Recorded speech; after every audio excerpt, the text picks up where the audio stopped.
किचनमध्ये एक छोटासा चेंज केलाय ते बघा, तुम्हाला दाखवते मी. इतकं भारी दिसतंय ना ते, इतकं सुंदर दिसतंय ना. इतकी सुंदर ही ऑफ व्हाईट कलरची साडी आहे ना, मी तुम्हाला सांगूच शकत नाही. कापड खूप सुंदर आहे ह्या साडीचं.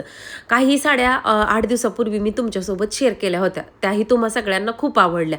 नेहमी ज्या मी साड्या घालत असते ना, त्या पण तुम्हाला आवडतात आणि बऱ्याच वेळेस तुम्ही लिंक मागता, पण माझ्याकडे लिंक नसतात आणि ज्या साड्यांच्या लिंक असतात ना, त्या तर मी देतच असते.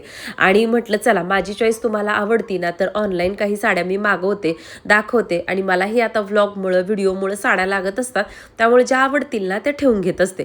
रात्री इथं ना मी झोपण्या अगोदर मटकी आणि वाटाणा भिजत घातला होता. म्हटलं चला मटकी इथं निथळण्यासाठी ठेवूया, म्हणजे बाकीची कामं होईपर्यंत या मटकीमधलं सगळं पाणी निथळून गेलं ना, मग ही मटकी बांधून ठेवली की मटकीचा शक्यतो जास्त वास येत नाही. आता भाजी करायची होती म्हणून वाटाणा अगोदर 2-3 पाण्यांनी स्वच्छ धुवून घेतला, कारण नाही म्हटलं तरी थोडासा असा आंबूस वास येतो आणि भाजी केल्यानंतर परत तसाच वास येतो, म्हणून भाजी करण्यापूर्वी वाटाणा 1-2 पाण्याने मी स्वच्छ धुवून घेत असते.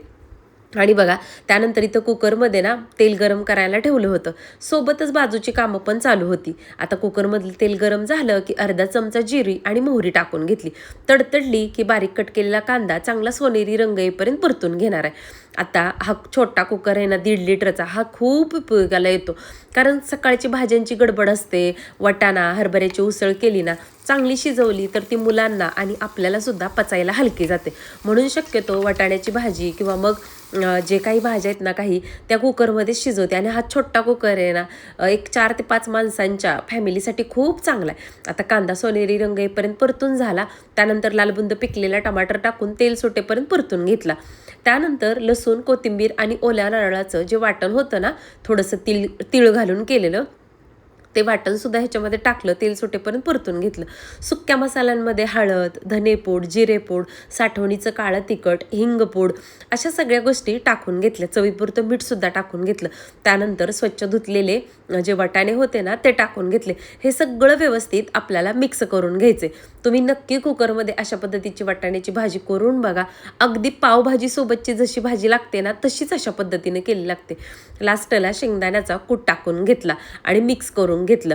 आणि बघा बऱ्याच ताई म्हणतात की आम्ही कुकर छोटा आहे आणि ओतू जातं त्याच्यातून, तर मी पण त्या दुकानदारांना विचारलं होतं ना, त्यांनी सांगितलं होतं की कुकरचं झाकण लावत असताना शिट्टी बाजूला काढायची, शिट्टीच्या होलमधून वाफ निघायला लागली की मग शिट्टी लावून घ्यायची. अशा पद्धतीनं तुमच्या कुकरमधून ओतू जात असेल तर नक्की ही टिप ट्राय करा. मी सारखी का सांगते, तर आपल्या यूट्यूब फॅमिलीमध्ये बऱ्याच ताई आता नवीन जॉईंट होत आहेत आणि त्यांना पण ही माहिती मिळावी. इकडं मस्त वाटाण्याची भाजी तयार होती. आत्ता वाजलेत 11:15. आमच्या कृष्णाची आज टेस्ट आहे, त्यामुळं तिचं जेवण करायचं चाललंय. अभ्यास झालाय. आता किचनमध्ये एक छोटासा चेंज केलाय ते बघा, तुम्हाला दाखवते मी. इतकं भारी दिसतंय ना ते, इतकं सुंदर दिसतंय ना. मग असं सारखं ती काही जास्त दिवस तिथं ठेवणार नाही मी, पण आपलं कधीतरी आपलं चेंज म्हणून थोडं काहीतरी डेकोरेटिव्ह केलं की आपल्याला पण किचनमध्ये एक नवीन काहीतरी लुक वाटतो म्हणून. आणि बघा सगळं आवरून झाले, दाखवते बॅक कॅमेऱ्याने तुम्हाला. खूप सुंदर दिसतंय.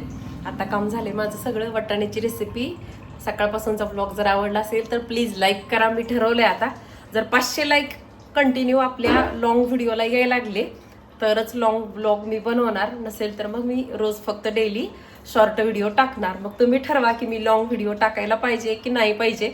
त्यामुळे आठवणीनं लाईक करत चला. जितके जास्त लाईक येतील ना तितकं लॉंग व्हिडिओ बनवायला मला छान वाटेल, कारण दिवसभर कंटिन्युअसली माझं शूट चालू असतं आणि त्यातनं मग 100, 150, 200 लाईक किंवा व्ह्यूज पण त्या हिशोबाने. म्हणून मग ठरवलं की जर 500 लोकांना जरी आपले व्हिडिओ आवडायला लागले ना, म्हणजे लाईक करत असतील ना, तर लॉंग व्हिडिओ बनवायचे. चला ते दाखवते तुम्हाला. हे बघा सगळा किचन ओटा आवरून झालाय आणि बऱ्याच ताई विचारतात की तू कशी शूट घेते, तर हे बघा हे विकुलचा हा ब्रँड आहे बघा. इथं दाखवते स्पेलिंग. माझं काही प्रोनाऊन्सिएशन चुकलं म्हणजे उच्चार घेणं तर तुम्हाला स्पेलिंगवरनं लक्षात येईल. तर तो ट्रायपॉट आहे ना, तो माझा सगळ्यात छान फेवरेट मित्र आहे. त्याच्याच मदतीनं मी इकडून इकडं मोबाईल लावत असते, स्टँडला आणि शूट घेत असते. तिथं ती केटल आहे, तुम्हाला तशी पाहिजे असेल. म्हणजे खरं तर पाण्याचा स्टेनलेस स्टीलचा जार आहे, पण मी त्याला तेलासाठी वापरते. इतका छान वापर होतो ना ह्याचा दुसरं काही घेण्यापेक्षा. दूध गरम करून ठेवले, वाटाण्याची भाजी काढून ठेवली आहे. ते कालचं शिल्लक दूध आहे. तिथं मटकी दाखवली ती ना सकाळी तुम्हाला, मोडण म्हणजे ही नितळाई ठेवलेली, ती आता बांधून पालती घालून ठेवली आहे. संध्याकाळी उघडून ठेवणार म्हणजे वास येत नाही त्याचा, तोपर्यंत मोड पण छान येतात. इथं दूध आत्ता आणलेलं गरम करायला ठेवले, पोळपट सुकट ठेवले. ही सगळी भांडी वगैरे घासून झालेत. हे बघा आणि हे असं सगळं स्वच्छ करून झाले.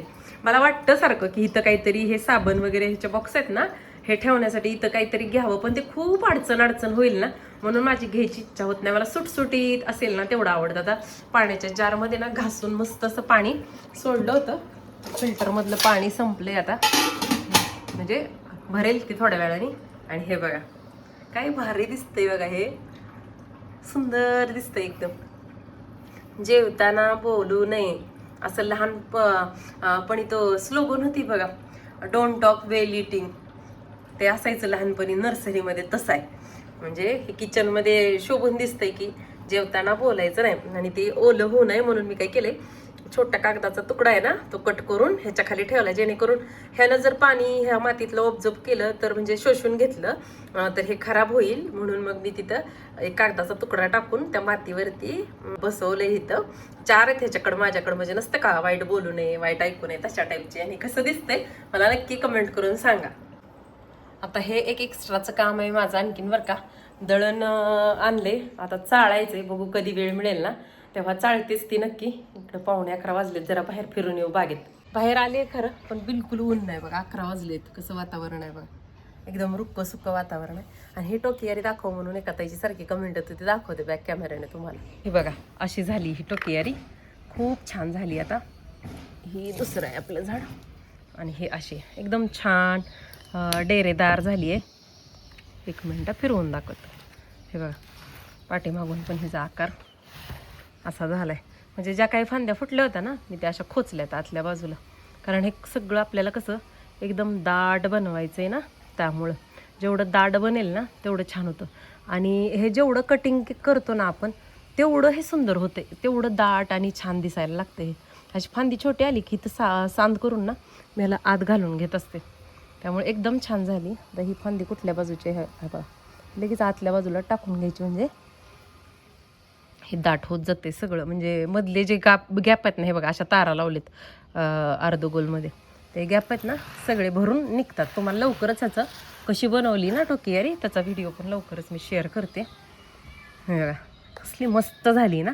आता माझ्या डोक्यात आहे बघू काहीतरी अजून वेगळं चेंज करायचं. खूप छान झाली, मस्त आहे ना एकदम.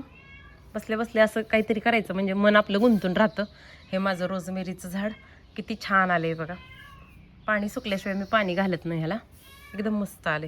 हे गुलाबाला फुलं बघा कसली छान अशी फुलं आलेत. आणि कळ्या बघा गुच्छच्या गुच्छ लागलेत कळ्यांचे, मस्त एकदम छान लागलेत. बऱ्याच ताईंच्या कमेंट येतात की तुझ्या झाडांना एवढी फुलं कशी येतात, तर लवकरच मी कोणतं खत वापरते, त्या झाडांची काळजी कशी घेते ते सगळं शेअर करणार आहे. त्या अगोदर बघा ह्या ऑनलाईन 2 साड्या मागवल्या होत्या. असं कॉटनचं सूत आहे ह्याचं, आणि धुतल्यानंतर भरून सुद्धा येतील. ही साडी तर इतकी सुंदर आहे ना, अंगावर टाकल्या ना आपला रंग आहे ना खुलून दिसतो. असा ह्या साडीचा लिंबू कलर आहे, किंवा लेमन कलर म्हणा, किंवा पिवळा कलर म्हटला तरी चालेल, पण लिंबू कलर हा परफेक्ट होईल. आणि बघा ह्या साडीला ना साईडला इतके छान नाजूक असे गोंडे आहेत ना, त्यामुळं ही साडी अंगावरती टाकली ना आपला लुकच चेंज होऊन जातो. आणि अशा कॉटनच्या साड्या आहेत ना कुठल्याही फंक्शनला आपल्याला रिच लुक देतात. आता म्हटलं मला सवय कशी आहे की कोणतीही साडी आहे ना पिनअप करून बघायची, त्याशिवाय आपल्याला त्या साडीचा लुक कळत नाही. कारण मला तर एक साईडला पदर सोडून काम काही सुधरत नाही. त्यानंतर ही ऑफ व्हाईटची साडी, ती पण कॉटनमधलीच आहे. कापड खूप छान आहे. दोन्ही साड्या ऑफरमध्ये मला 500च्या आतमध्येच अशा बसलेत. ऑफर असली ना ॲड टू कार्ट करून ठेवायचं, आणि ऑफर असेल त्यावेळेस खरेदी करायची. आणि आत्ता ह्या दोन्ही साड्यांची लिंक मी डिस्क्रिप्शनमध्ये देते.